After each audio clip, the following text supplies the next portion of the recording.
UFOs have captivated the public interest for decades, but they've always been dismissed, including by me, as the province of wackos. But that is changing thanks to some remarkable videotape and first-hand accounts from very sober people who are trained to identify aircraft.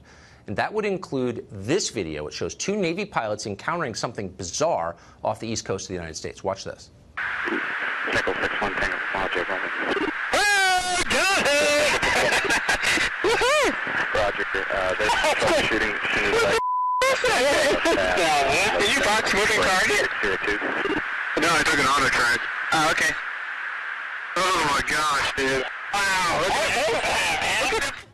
Okay, these are guys who fly for a living, who know what other airplanes look like, including those maintained by foreign governments, and they're totally shocked by this. This is one among many incidents like it, including many that have happened in the middle of the day to sober people, lots of independent witnesses at the same event, commercial pilots, military pilots, O'Hare Airport in the afternoon. None of them have obvious explanations. These are aircraft, apparently, that are moving in ways that appear to violate physics, that are flying very differently from any aircraft ever observed, and way faster than any plane that we know any foreign country has. What is this? Well, we don't know, because for some reason the Defense Department is not interested in finding out. Lou Elizondo is a former Pentagon official. He helped research UFOs. He said the DoD is not taking any of this seriously for some reason. Mr. Elizondo joins us tonight. Lou, good to see you.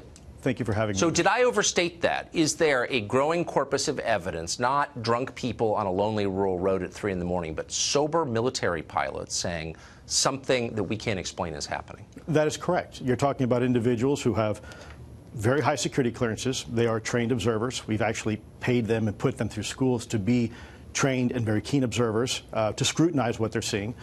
These are individuals who we trust to fly weapons platforms, sometimes with live munitions, over U.S. cities and to fight and win wars on our behalf. And they're reporting to us that they're seeing something that they can't explain, and it's also being backed up by the video evidence and the radar data and other witnesses. But these must just be weather balloons, right? Well, the weather balloons that are expressing technologies that are far beyond our current understanding of aerodynamics, things that are maneuvering in ways that no aircraft that we are currently aware of has that capability to. Flight performance characteristics that are well beyond the threshold of what we would consider, I think, normal or routine for aircraft. So they have no flight surfaces, no wings or anything approaching a wing, and there's also no obvious propulsion. So infrared doesn't pick up any jet trail or rocket exhaust coming out of these things. Right, or a plume. You know, there's many ways to have propulsion. You can do it with a jet engine, for example, right, a propeller, or a rocket engine.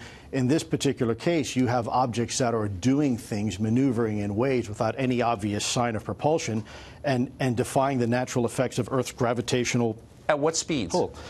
Some are very, very, very fast. Faster than our aircraft or known absolutely, aircraft? Hypersonic speeds, and by the way, without any obvious signs or signatures involved. So when an object's moving through the atmosphere, you would expect it to have certain signatures associated with that particular aircraft, whether it's a missile, drone, rocket.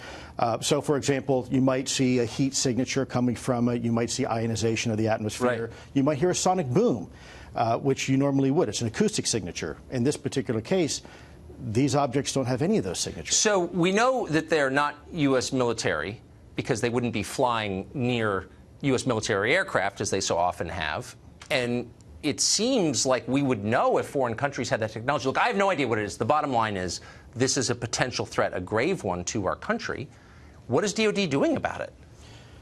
Well, I can't speak on behalf of DoD right now because I'm no longer employed as a Department of Defense employee, but I can speak to what they were doing about it and what they weren't doing about it when I was part of the program.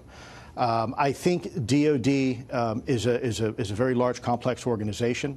I think it's very good at what it normally does, but in this particular case, we had a very ill-defined problem set. And so when you're going to the boss and you say, look, boss, we have something here, we don't know what it is, we sure don't know how it works, and by the way, there's nothing we can do about it. That is a very difficult conversation to have in an organization that is, its sole mission is national security, right? I think it's terrifying. I mean, this seems potentially like one of the biggest stories of my lifetime, and I don't care if it's about UFOs or whatever you call it. Something that we don't understand is getting very close to our military aircraft, and the government isn't responding adequately, and I hope you keep sounding the alarm on this. Yeah, I think, if I may, just very quickly. We've got 10 seconds. Okay. You go to the Metro, you see a sign, see something, say something, and we get an attaboy for reporting it. In this particular case, these pilots who are seeing something and is backed up by other data, it's nothing. It's terrifying. That's the essence of dysfunction. Lou, thank you for that. I hope Yes, you'll sir. come back.